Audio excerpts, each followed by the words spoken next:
welcome. I'm Rogers Anderson, Williamson County Mayor, and today we have the distinct honor and pleasure of talking to Jeanine Hinkle, who works with all of our veterans here in Williamson County. Thanks for being with us today. Thank you for having me, Mayor. So, the Veterans Service Officer, if I could call you that, there's plenty of titles and names that you probably have had since you've been the Veterans Officer, which is going on about a year, a little over a year now. It and is. You've done an outstanding job, and we Thank appreciate that. But talk to us a little bit about yourself, where you came from, a little bit about your background, so that people can better understand your role and how you see it and the importance of that. Sure. And it has been a year on the 19th, I believe. So I'm celebrating a year with the county, and it's been so fun. And I've learned so much just about our veteran population. But for me, I was in the Army from 1990 to 1996, and I was an aviation officer. So I flew Hueys, UH-1s. So if you've been around a little while, you know what that is. For you youngsters, that's a Vietnam-era helicopter. And I was a test pilot, so I was a maintenance test pilot, and I was in charge of a fleet of helicopters being maintained. And I was stationed in Germany, and I was stationed lastly at the 101st, where we all know that's Fort Campbell, Kentucky. And I just fell in love with the South. So I stayed here and worked with the veteran population ever since through employment. Had a recruiting firm and helping veterans, prep resumes and things like that. And then when I heard about this position, the Veteran Services Officer position, it was something I hadn't thought of before, wasn't aware of the services that were available to us as veterans. Shame on me, but now I do. And when I accepted the position, it's been very educating and very exciting and very fun to meet our veteran population in Williamson County. So did you grow up as a child kind of always thinking you wanted to go into the military? No. Matter of fact, I thought that would be the furthest from my mind. And if I can speak to anybody in the audience that thinks they can't do it, if I can do it, anybody can. That's what I'll say. And it was a great experience. I do not come from a military family. My older sister did go in the Army, and she retired as a colonel after 24 years. And I joined actually to be able to go to college. And I wanted to fly. Like so many of us. Right, and I did. I received an ROTC scholarship and went to school at Kent State University in Ohio, and really enjoyed being in the military. My upbringing did lend itself to being in the military, and it was really fun. It was an education in of itself, the culture of the military, and the cultures that I worked within, Europe, and then being from the North, learning the Southern culture. So it was really fun. When we think about our veterans here in particularly our county, Williamson County, and your job doesn't just lend itself to only servicing those veterans in Williamson County, but the majority of your work does lend itself to our Williamson County population. And I should point out to the general population, there's no federal dollars involved with your operation. There's no state dollars. That's all local dollars that we put in, because we see the importance of the role of your position and what you can offer our men and women and their spouses and the families that are always. This seems always to have questions. The unfortunate part about it, but that's kind of the conditions you wanted when we went in. It's a part-time position. Not that we couldn't open it up and do more, but you're here 3 days a week, and you might kind of talk a little bit about your hours of operation and some of the services that you offer. Then I want to dig in a little bit deeper for those men and women, mostly men that are going to come in here, and what are some of those benefits, health-wise, what diseases they may have encountered, and is there any help, and how do you go about that? Sure. So let's start from the basic here. Where you're located? I'm located at, I believe it's called the County Administrative Complex. I always get the address. Is it Tell folks where you get your car tags. Where you get your car tags. That's where my office is, Suite 102. And if you have an issue finding it, you can always ask somebody. Everybody knows where it is. It's kind of in the back area there. If you see the flags, you're close. But I am there Tuesday, Wednesday, and Thursday from 8 until 4. And I do like for people to call me at 615-790-5623 so that they can make an appointment. And the reason is a lot of the people that I see are senior citizens, and I don't like for them to have to wait. A lot of them have trouble getting around, so I want to be able to wait on them immediately when they arrive, and that may cause someone else to wait unless they have an appointment. So calling and making an appointment will save them time. And also, calling just to talk with me about what they're coming to see me about will help them prepare for the appointment. Sometimes they need some documents before we can do anything. Sometimes they may not need to come in at all. I can direct them somewhere else that will be able to help them better. Case in point is a veteran ID card. We do not do veteran ID cards here at this county office. That is a veteran administration function, so downtown Nashville or Murfreesboro is a place to get an ID card. But what I do in the office is pension claims, disability claims, burial registration. I can help get personnel or your service records, and funeral honors.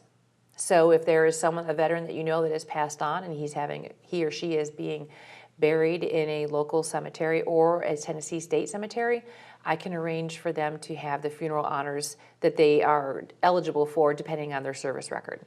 So, but in probably 99% of the time, you're going to need your DD-214. I'm going to say 99% of the time you'll need to do. Everything that we do in that office is predicated on the service record. So they have to have that in hand. If they don't have it, if they have proper identification and the years that they served, I can help them fill out the paperwork to request it. Mm-hmm. And you just mentioned something before we went on air. There's another way to get identified or have your DD 214, or at least your recognition, is by virtue of having it placed on your driver's license. Yes, here in the state of Tennessee, if you take your member 4 copy, and the member 4 copy of the DD 214 is which will list out the character of your discharge, which should be honorable if you were looking for any benefits or to be the veteran, the DMV will take the word veteran and place it permanently on your driver's license in green.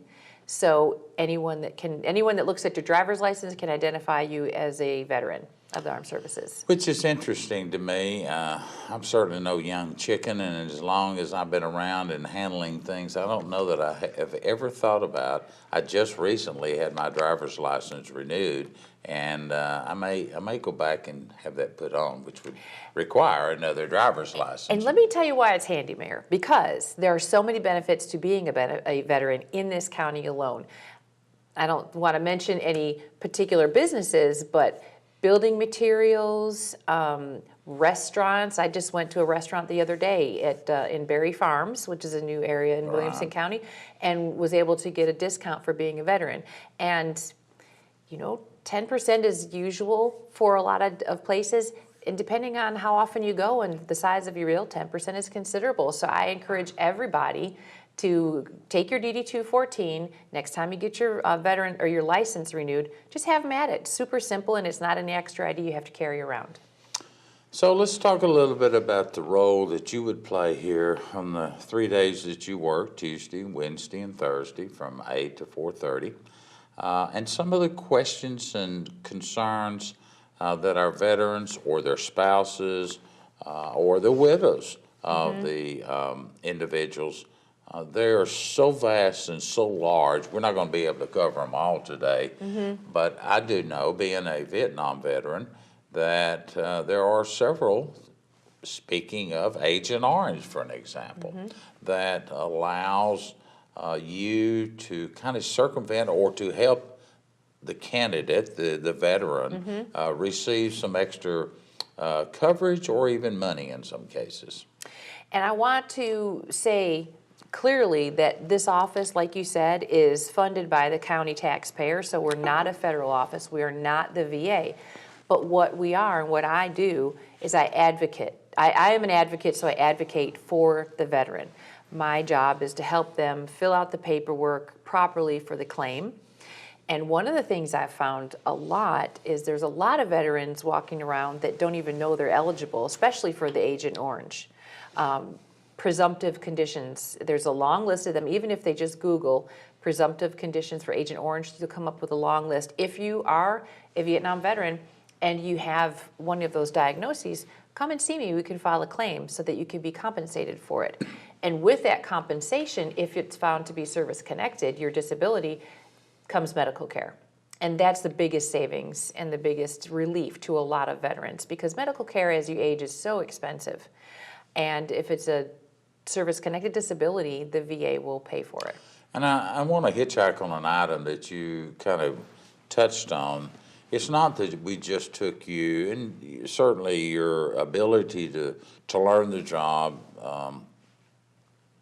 has been remarkable, but you've also had training under the Veterans Administration. Yes. And you've received some certifications because, quite frankly, it would be almost impossible for you to do the job without the certification. That's exactly true. We handle such sensitive information, personal identifying information, personal medical information.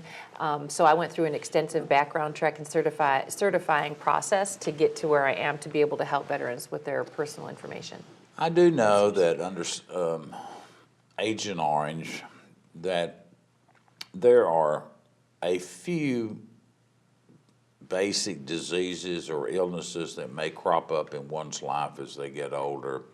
I won't say it's almost a basketball term, slam dunk, but there are a few that are out there that I would really encourage, and this is an educational show that we're trying to do, that if you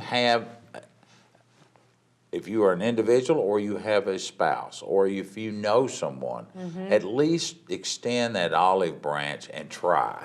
Because it's not like you have a pot full of money and it's going to run out. It's money that's already put into the federal budget for you and for the veterans. One thing I hear a lot is I'll have a veteran come in and they may or may not have a service-connected disability claim, but they don't want to go forward with it because they feel like they're taking it from someone who really needs it. And just like you said, in my opinion and in the government's opinion, their service-connected disability is something, their compensation for that, they're owed that. It's not a gimmick, they're owed it. And they're not taking it from anybody else by making their claim and getting compensated for it. It's very similar to you and I that were in the military. And under the old term, the GI Bill, once you served a period of time, you were honorably discharged, you were entitled to have continued education at a higher level if you so desired. If you didn't use it, that's fine too. But if you did use it, there were forms and paperwork to fill out. And it didn't take away from someone else because they do budget based on the men and women that are in the military. That's pretty accurate nose count when it comes time for appropriations out of Washington. So I concur with you. If you're listening to this show, please call the office, check with you, particularly on some of those illnesses. And it's just a quick phone call. They can call me at 615-790-5623 and just tell the diagnosis and if it's something that might be service-connected. There are 3 things, and I do like to cover this so that everybody knows there are 3 things that you have to have a successful claim with the VA. One is a current diagnosis. That means that within the last year you've been diagnosed with something. Number 2 is, a situation or an occurrence on active duty that might have caused that current diagnosis. And the third thing is a nexus, something that connects the two. And the only time you don't need that is with a presumptive condition. That means like Agent Orange has been determined to cause diabetes, prostate cancer, multiple myeloma, Hodgkin's, those types of things. They don't have to prove it, but just to give a quick example, if you worked in a high noise environment in the Air Force and now have a hearing disability, if they're the doctor provides the nexus to say that yes, the high noise environment was more likely than not to have caused the current disability. Then we put the claim in and allow the VA to make the adjudication. Jeanine, I would suspect that a lot of the people that come to see you are widows. Yes. And they're oftentimes not familiar with what their husband did or wife, depending on what's the case, but more cases than not. For our senior population, our over 65, it'll be the wife. They don't have a clue where he served. They probably don't even know what the term DD 214 means, and they're just, as the old term, they're just totally lost.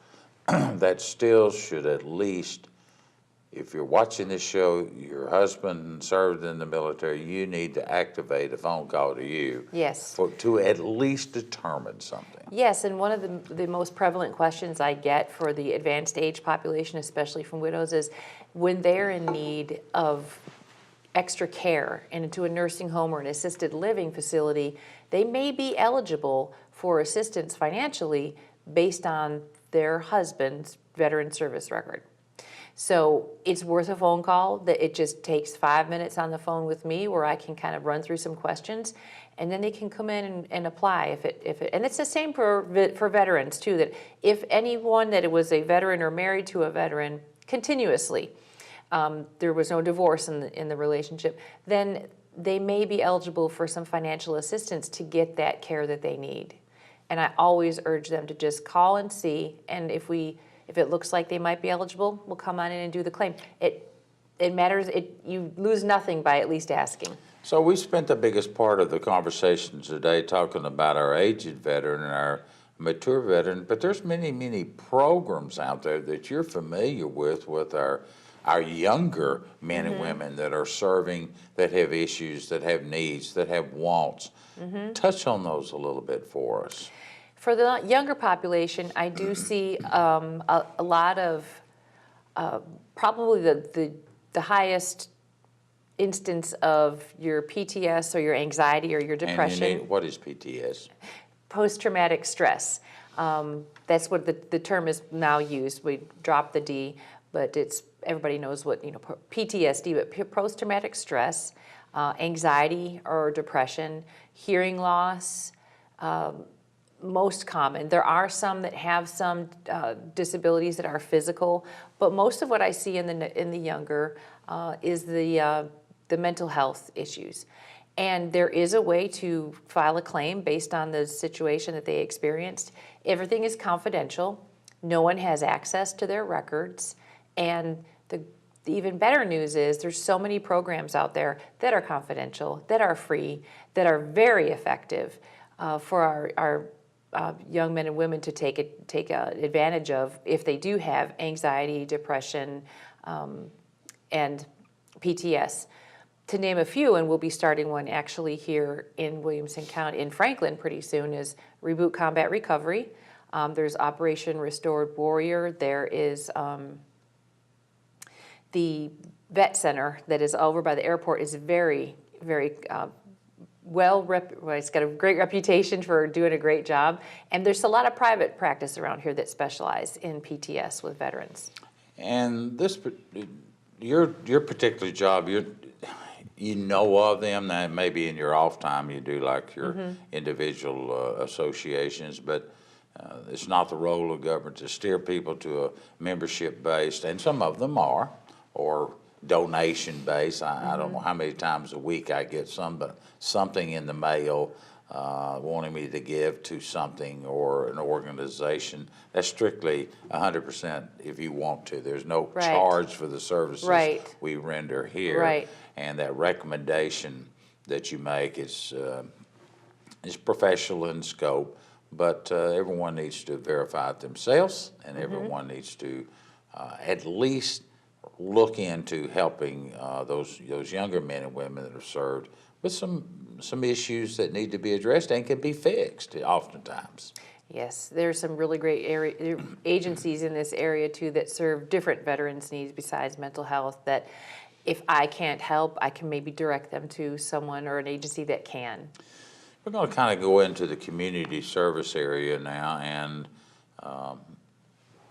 2 times a year in our county. Certainly, I would like to see it more, but we acknowledge and recognize Memorial Day and then Veterans Day in November, Memorial Day at the end of May and Veterans Day in November. Those are 2 days that just kind of sound out the veterans. In the case of Memorial Days, it's a solemn affair. It's a recognition and appreciation for those men and women that have paid the ultimate sacrifice. Whereas in November, it's more of a recognition of our of both, but the emphasis more on the current living veteran and thank you for your service. Both of them have application in our society, and quite frankly, there's a bleeding over of both into each other.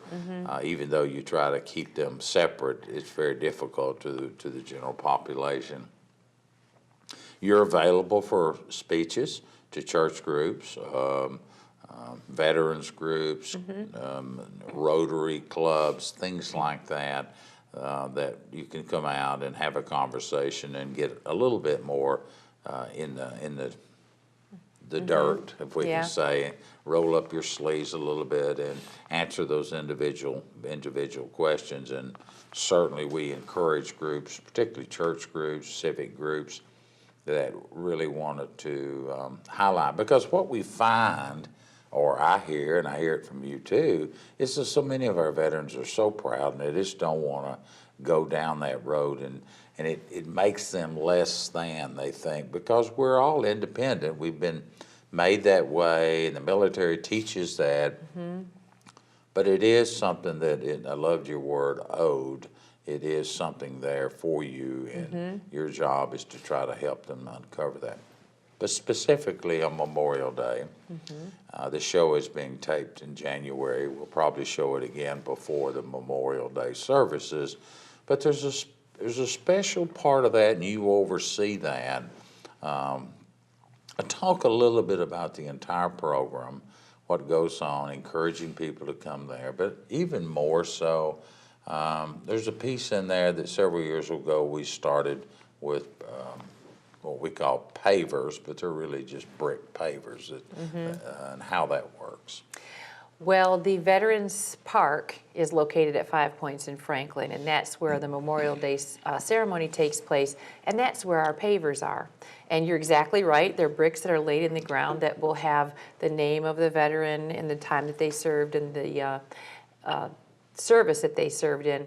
And those are available for purchase for $65 for a veteran that has passed on. We can pre-purchase them as well for living veterans. In fact, if I could interrupt you, a lot of people will wait to May to come in and get one. Too late.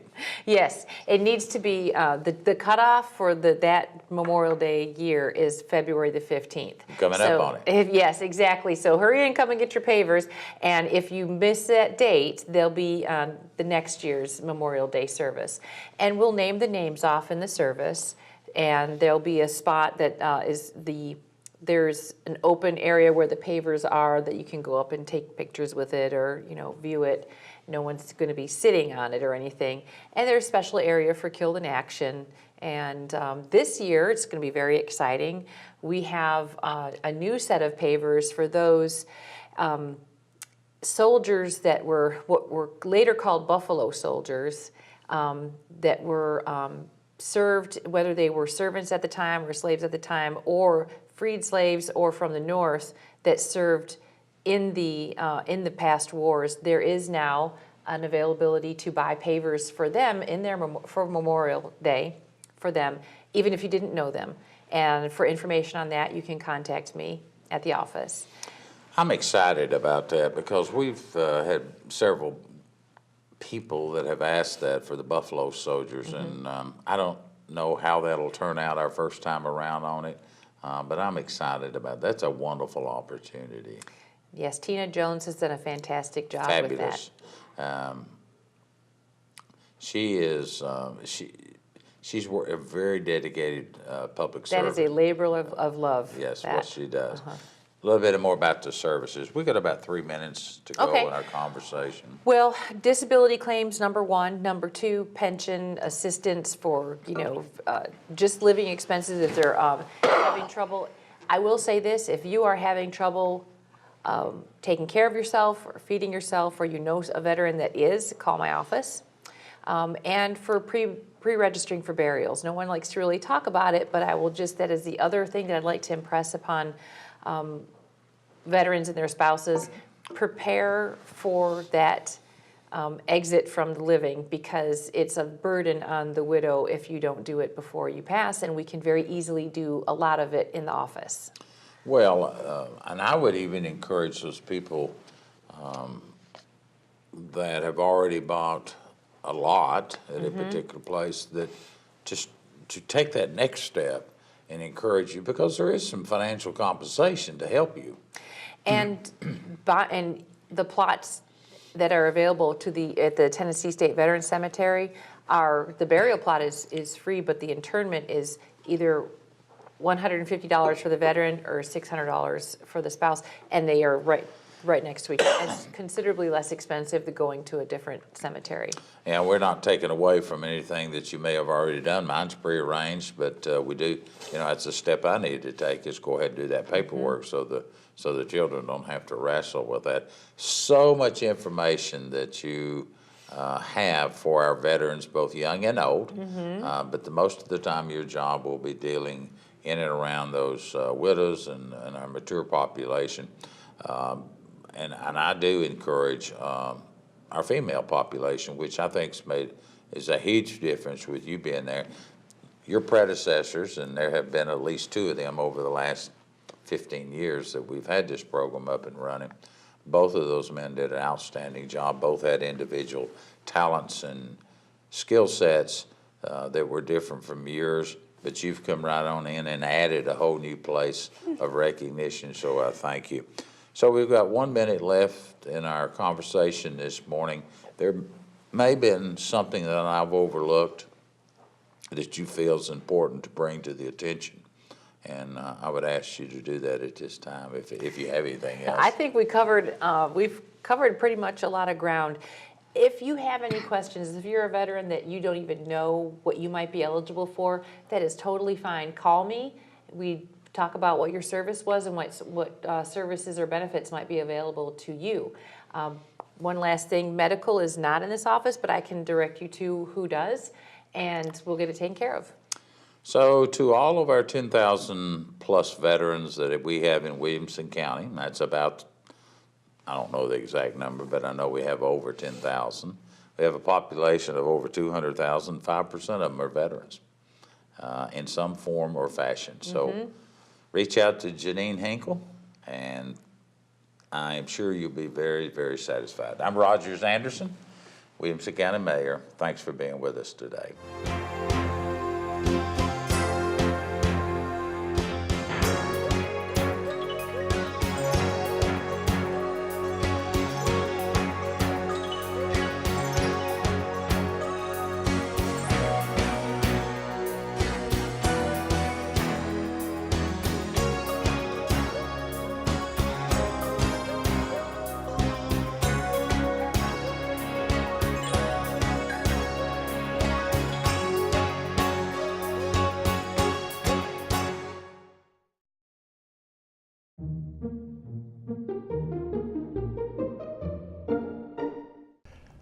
Out of the Wild by David Harris.